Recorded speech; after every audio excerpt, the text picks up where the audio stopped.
Line of the ফরেস্টেড country, মানে শিক্ষিতদের মেরুদণ্ড। যে জাতির ভিতরে শিক্ষা নাই সেই জাতি কোন সময় মাথা উঁচু করে দাঁড়াতে পারবে না ভাই।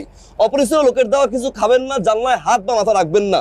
ভাইজান আপনারা হয়তো আমাকে অনেকেই চিনবেন চেহারি কথা, কারণ টেকনাফ থেকে তেতুলিয়ার, রূপসা থেকে পাটুরিয়া, নোয়াখালী, মহাখালী, পটুয়াখালী সব জায়গায় আপনারা আমাকে দেখবেন।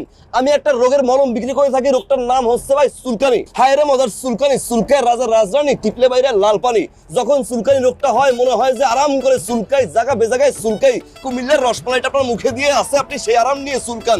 5টা মিনিট পর যখন আপনি চুলকানি বন্ধ করেন, খাঁচকাটা দাগ হয়, ছিটছিট করে জ্বালা পড়া শুরু হয়ে যায়। মনে হয় বোম্বাই মরিচ বেটে আপনার 2 রানের সিপাই কেউ দিয়ে দিয়েছে। সুন্দরী বউ পাশে নিয়ে আছে, জামাই ফটোগ্রাফার বলে পোস্ট দেন, পোস্ট কি দেবে, তার তো 2 হাত চলে গেছে শেরওয়ানির সিপা সাবায়। শেরওয়ানির পকেট ফুটা করে চুলকায়, আরাম করে চুলকায়, বিয়া ভেঙে যায় এই চুলকানির কারণে। ভাইজান আপনাদেরকে বলতে চাই, চুলকানি কোনো লজ্জার বিষয় নাই। লজ্জা করে চুপচাপ করে আপনার রোগ গোপন রাখবেন না।